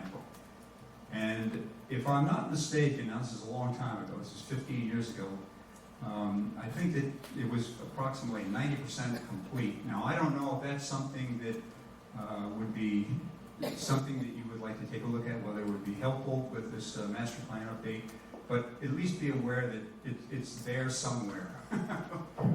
Exactly where in town hall, I wouldn't know. Thank you. It's about 4 boxes in the Community Development Agency's office right now. Good luck. It's, OWRP stands for Local Waterfront Revitalization Plan, and for a municipality to have certain goals and strategies and code to help protect its shoreline pursuant to, is it Department of State? Or I forget which agency that oversees it. Department of State. Department of State. We get some grant opportunities for grant funding opportunities and that sort of thing. And it's kind of a give and take. There's a lot of pluses and then there's questions. A lot of communities have started to go down that path. I found out that they did not want DOS regulating their own municipality, so they opted not to go forward with it. And so it's a balancing act. You go forward with it. The devil's in the details, and I started looking at it. When I got to box number 4, I stopped. So it's definitely a labor-intensive process to, one, implement it and then keep the process going. So, Mark, again. A quick question. Did we consider, other than digital responses for the surveys, did we consider doing a direct mail at some point to get more diverse answers throughout the town, or from a demographic that's not represented by people with a computer, or the changing demographics of the town itself, segment by segment? Are we looking to cover those, or?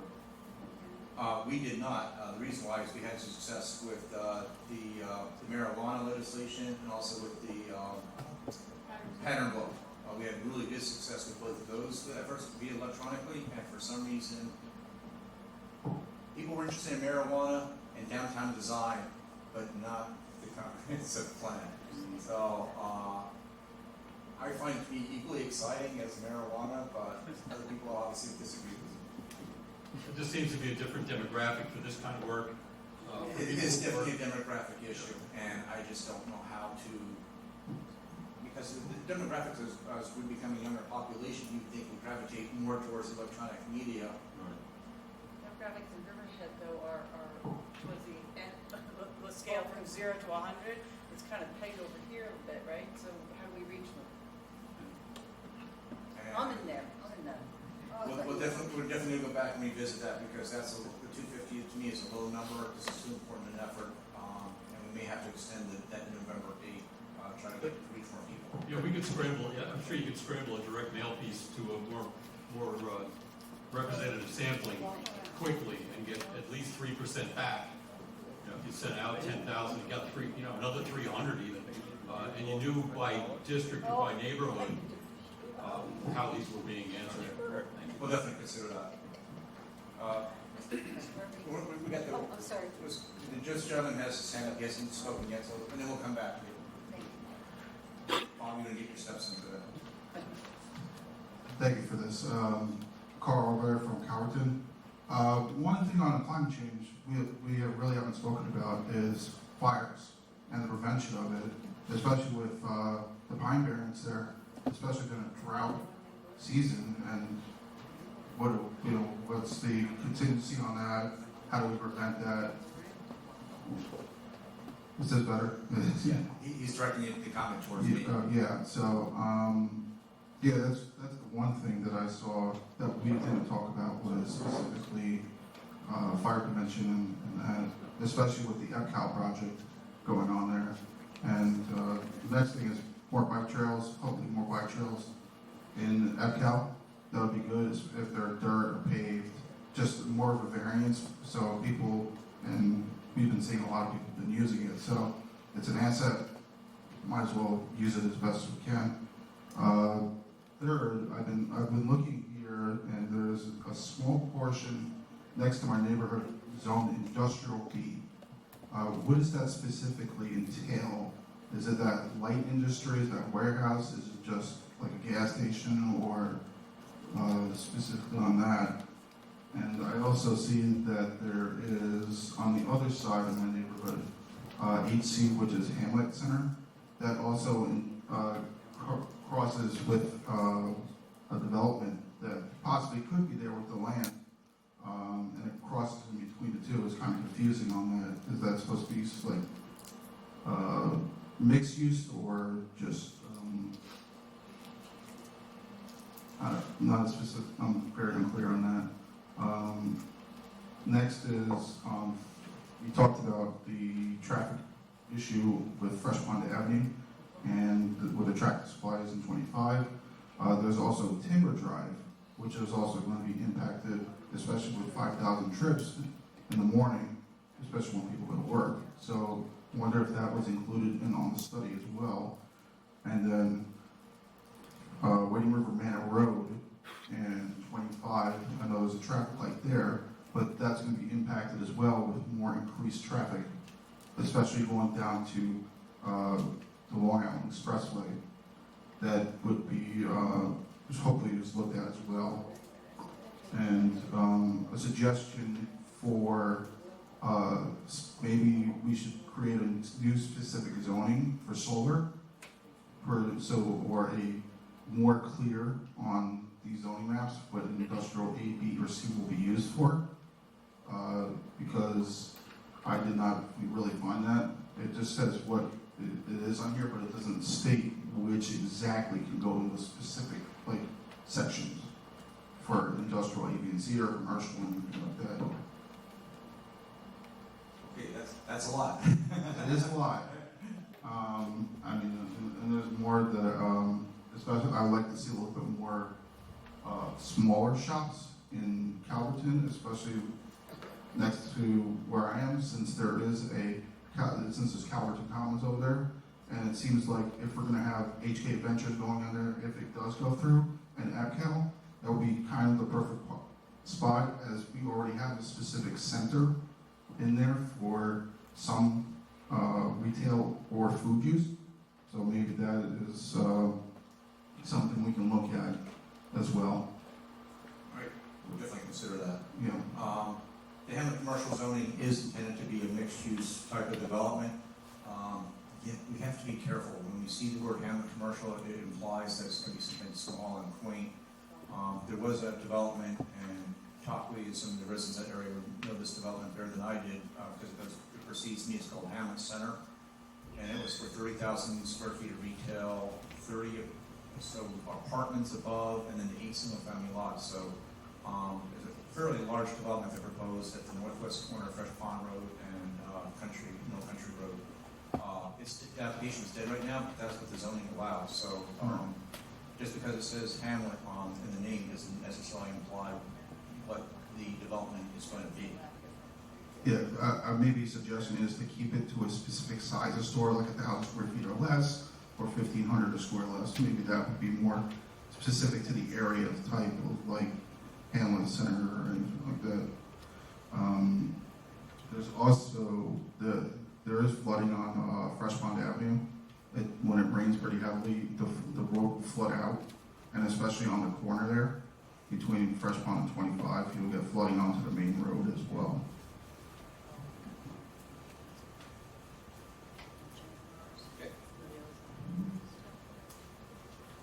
All right, Bob, you can come back. Okay. Okay, Greg wanted to respond just to a couple of your points. So just very briefly, the Industrial B zoning district, it's a general industrial zoning district. It is very limited throughout the town. The parcel you're referring to is right next to that gas station, which is closed. They're currently doing renovations on it. That piece of property is only 3.3 acres, so it's not like something that's going to really allow a mega development, anything like that. Anything that does go there, I have had conversations, people have approached me. There is a list of allowable uses in our zoning code, but just by the location of it being that it's neighboring residential properties, there would be required buffers between those residential properties, and just the size of the property itself, the fact that there's no sewer districts, would not really allow for like a really intense use of that property. And there's really only 2 areas of the town that are zoned industrial B. It's that little zone right there, right by Parker Road, 25A, and the old town dump is zoned industrial B. Just to hold that point, right, it's kind of odd that property is zoned for that. It's weird. Yeah, I mean, It's an anomaly. In the 5+ years I've been with the town, I've come across a couple of these things that kind of make me scratch my head and say, how did they do that? The town's comprehensive plan 2003 document does give a lot, but it does not give every single answer. So that was just the answer to the industrial B. Again, the Hamlet Center zoning district, I know it is a split zone. I think when you were looking at the map, that's probably what you were referring to. The front 500 feet is zoned Hamlet Center. The rear portion of it, I believe, is zoned R840. Any development that would come in there would be, if they're developing that front 500 feet, that's all they could develop under the Hamlet Center zoning. There are dimensional regulations which would dictate the amount of building coverage, the amount of impervious coverage, the amount of floor area ratio. So there are sort of guiding principles as to how that site can really be built out. And Greg, that was the Hamlet Center development I was referring to. It was 30,000 square feet of retail on the first floor, the apartments on the second floor, and then the 8 single-family lots in the back. Correct. And that last we heard from that project was back in 2008, so that application is basically dead at this point. Okay, then we got to work with that. In the pamphlet that we were given here, I see a couple of charts pertaining to demographics. I don't see one pertaining to the aged population. Best I recall in the 2010 census, I think ages 55 and above represented about 20 or 25% of the population.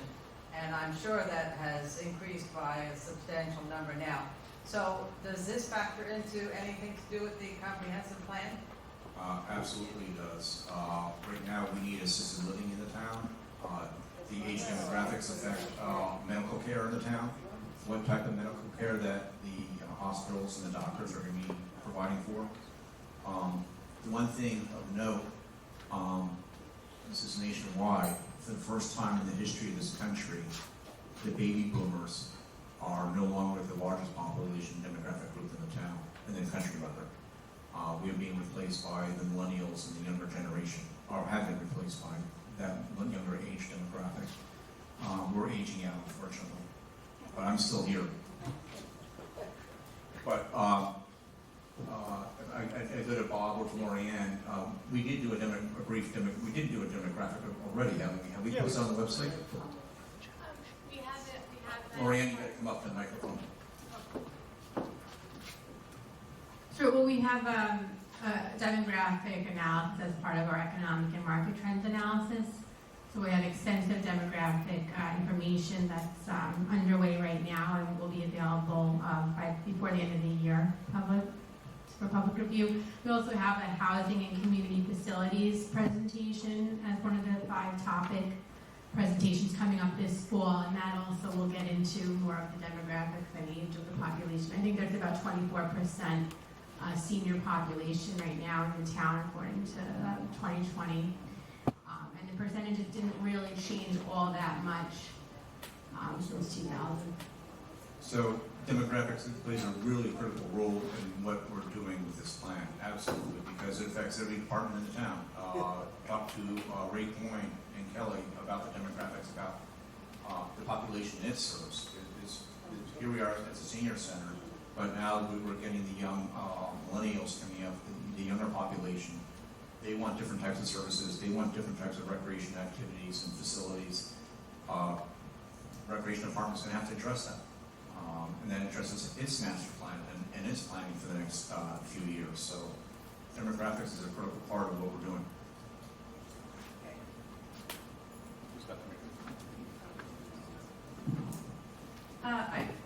Well, I'm listening, I always get inspired by it when I listen to other folks and something comes up in my mind. Carl, you mentioned we don't know each other, sorry, my name's Takri. You mentioned about the Hamlet Center area, and it reminded me that when I go over to the post office and I go to pick up my mail, and then I want to stop over at the deli, I actually have to come out of the parking lot of the driveway of the PO. I got to cross traffic if I'm doing it right, and then I'm only a couple feet to the next property, and thankfully they're owned by the same owner, and then I can go in and get a sandwich. Completely impossible to do. Okay, so I end up not doing that. I'm not going to tell you what I do. It's always safe. It's always safe. But what I'm hoping to draw attention to is that, folks in Calverton, we want to be out. We want to be in the rural area. We want to be able to have civilized services. But we also want to have a feeling. That feeling of being able to walk around, not drive around everywhere. Yes, we're going to have to drive from our homes up to Middle Country Road, but the sidewalking that's there doesn't accomplish walking. I couldn't walk over. I couldn't safely walk over to the Houghton Farm stand and go get the sunflowers that I was hoping to go get. I would do that same trick. I'm not going to tell you what I do again. And the school right across the street, at 3 o'clock in the afternoon. I'm not getting out for literally 10 minutes at a time. The crossing guard doesn't even look at the PO, doesn't even look across the street. He's just trying to get those buses out and the folks out. So whatever's done on the state level for DOT, God help me, I'm going to do a roundabout, because somebody's smiling and sitting back because they aren't working very well as constructed. Certainly the one that's downtown, across the river. So I'm hoping for a walkable area, beauty centers, I've heard as a planning term or a building term where things are very set back. But also the structures that are there now, make it available so we can walk along. Like I can't walk in the post office. I guess if they trim their hedges properly, I could see around them and I wouldn't hit traffic or get hit by traffic trying to get out. But we want to be able to, walk over to Windy Acres from the east side of Edwards Avenue. Easily. And thinking about families, with strollers and people who walk slower than I do. So that was my additive. Yeah, that's a difficult area over at Edwards and Middle Country Road. A lot of traffic. Right now. You can't straighten out Edwards Avenue, Jeff. That's traffic calming, those bends, so just kidding, just kidding. All right. I'm not seeing any more hands raised right now. What I'd like to do is turn it over to our Zoom participants and Zoom community. Chip, how many people do we have still? Four. Okay, the people that are, please raise your hand. If you're in the Zoom community, raise your hand, and Chip will allow you to come into the meeting. Please identify yourself when you come in. This might be Sid Bale, but it says Stephanie Bale. Is this Sid Bill? Maybe. Sid, are you there? Hello, Sid. Sid, are you muted? Yes, I'm now not muted. All right, can you hear us okay? Yes, Okay, very we can hear well. you. All right, go ahead, go right ahead. Okay. It was an interesting meeting. Some of the topics and talk about the frustration of not being able to walk around in the community. We had a similar issue in Wading River a few years back. We had a very large sum of money that came our way through Congressman Bishop's efforts, and we were going to build sidewalks from 25A past the duck ponds. Well, there were a lot of logistical issues involved, and there were even some political issues where some people running for office got a lot of the residents upset that it would encroach upon their property, the sidewalks, et cetera. They didn't come about. We have some sidewalks at Wading River, and but I call them sidewalks to nowhere. You know, there's a little patch of sidewalk, and then it ends, and then you're on your own again, right? So that's a frustration that I don't have any solutions for you, but I share your pain as far as that goes. The discussion about solar farms and the solar farm moratorium, one thing that came to my mind, the town has received monies from the various solar companies. And in theory, the amount of money that they're paying is to show that they're good neighbors, and it's really a substantial amount of money. Last week, LIPA had its board meeting, and they signed a contract, I believe, with the second solar project, 2, and that for $200 million over 20 years. $200 million. That's $20 million a year. So you wonder how generous they, you know, what the town got, you know, whether that makes up for all the frustration. Unfortunately, the solar could be a good thing, but the visual light, the appearance of the buffer zones, whether they're 25 or 50 or 75 feet deep, it seems like a lot more could have been done with that. I don't know, Jeff, if you're familiar with other parts of the country. I think North Carolina even has a study or a book or prescription for solar projects. So you don't have these hodgepodge buffers. Okay. Do I prefer the open space over a buffer? Of course. But I mean, if the buffers exist, that maybe is something that should be considered. But there was a lot of interesting things discussed tonight. I'm glad I was able to observe these things. Thank you. Thank you, Sid. Okay. Alan Hoyle is coming up next. Ellen, you're coming up next. Ellen, can you hear us? Not yet. Ellen, are you there? She's coming in now. Ellen, can you hear us?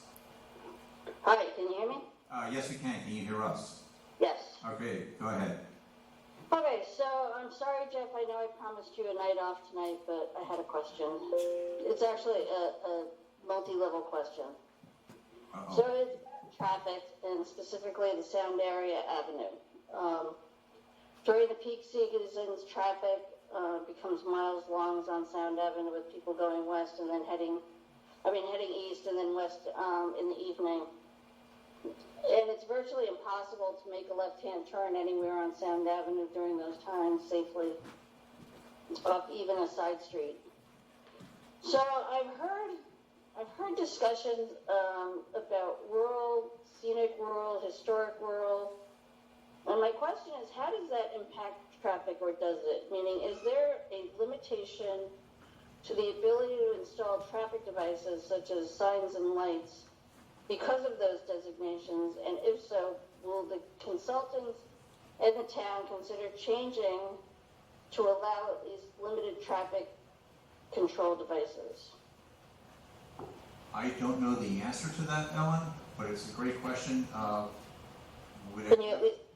Can you at least define the difference between the rural, the scenic, and the historic, maybe? I'm writing myself that note as we speak.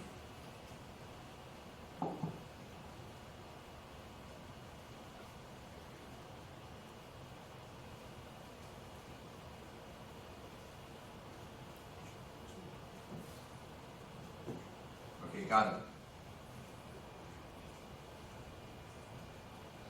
Okay, we don't have an answer for you this evening, Ellen, but I wrote it down as something that we're going to follow up on. Okay, two other things was the topic of demographics was brought up, and it was stated that the demographics wouldn't be available till about the new year. Would it be possible to keep the survey open as the results of the demographics might impact the answers and results of the survey? I personally don't see a problem with keeping the survey open, especially with such a low response. We can revisit it, trying to look at different alternatives to getting more outreach. I'll speak with the supervisor and town board, but I don't see a problem with keeping it open, but I don't want to speak on their behalf.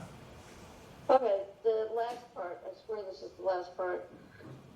Working on the topic of fire that was brought up in the infrastructure, the limitation of infrastructure, will the consultants consider the idea of expansion or upgrade of the fire district to either make the department recommend, if they see fit, that the fire department become a town or a mixed town agency? Meaning you would have partial volunteers and partial fixed firefighters, paid firefighters? That is a question for the consultants. Well, no, it was a question for the consultants. Would that be something consultants would consider in their recommendations? Is that something they would be looking at? That's typically not something that you would see in a master plan in terms of volunteer versus paid. Well, if they decide that would they then consider? Would it be a question of, are they looking at to see whether or not the fire department can meet the demand caused by the increased population and the impact of climate change? That is a very broad question. We'll attempt to address it in some manner because I've never seen that question posed before as part of the comprehensive plan. So I don't have an answer for you this evening, but we'll definitely take it under advisement. I'm sorry, I can't give a more specific response to that. All right, you have till tomorrow, Jeff. Just kidding. Thank you. All right, thank you. Okay, was that it, Ellen? Oh, I just knocked her out. I guess so. All right, next. Okay, I need the mic. I have to read something from Larry Oxman. Okay. Unless you want to read it. Is I have it Larry right here. still there, or is Larry still? He doesn't want to speak. Oh, he doesn't want to speak. I mean, he can, but he wanted me to read this. Okay, go ahead. Do you want to read it? It's right here, or no? I can do it. You can do it. I need a mic. Who's got the mic? Who's got the mic?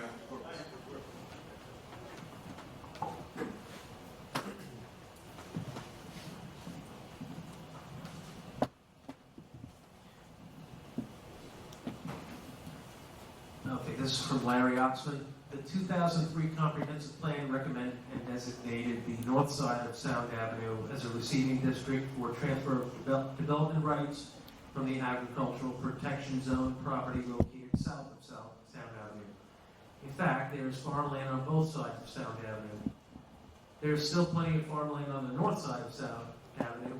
With the already established goals of farmland preservation, as well as preserving open space vistas, why not allow farmland on the north side of Sound Avenue to sell their development rights too? For that matter, why not allow any farmland in the town to be able to sell their development rights? If a property owner of land in agricultural production wishes to sell their development rights, they should be allowed to do so. Larry Oxman.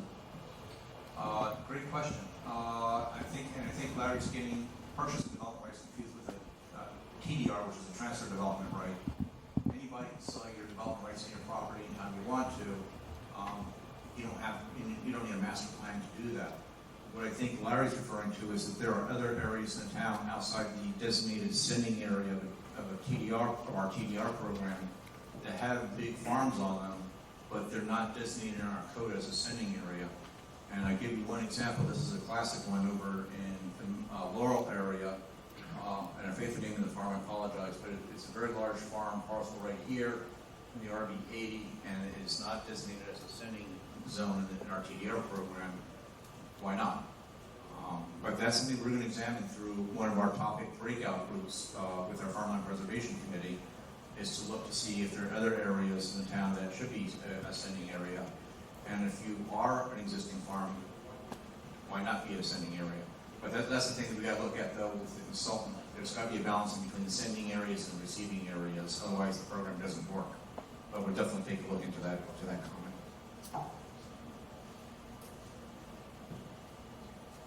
Anybody else in the I have a comment from Kathy McGraw. I missed last night, but I would like to know if thought has been given to moving these meetings closer to the hamlets that are being covered. There were lots of folks at the Jamesport, South Jamesport, Aquabog, Northville, probably because they were so close to the venue. Can you share the plans for the follow-up sessions as well? Thanks, Kathy McGraw.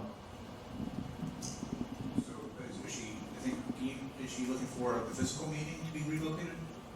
Is that what the question was?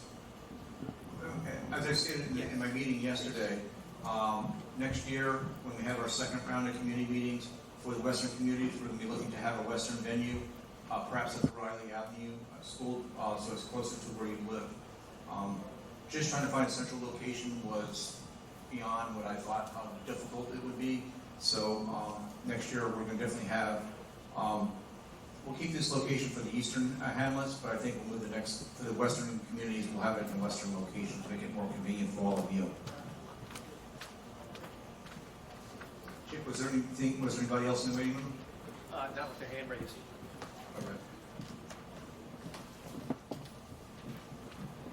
Okay, that's it for the Zoom participants. One last round of anybody, any comments this evening in the audience? Carl, once again, you'll be the last person. And then Bob and the rest of us will be in attendance for as long as you want to. We'll be here all night. Thank you, Greg, for clarifying the zoning on that. I had two quick comments. I was wondering if we could change that zoning from industrial B to a hamlet center. Would that be more as a rural instance of the area to be something more in line with that?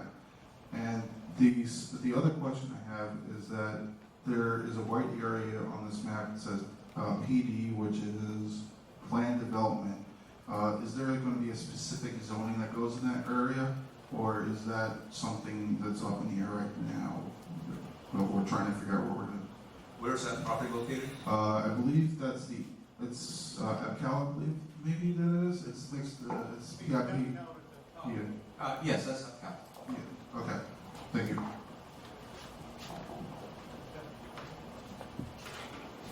If that's going to give the closing remarks. Yes, and I want to thank everyone for coming here tonight.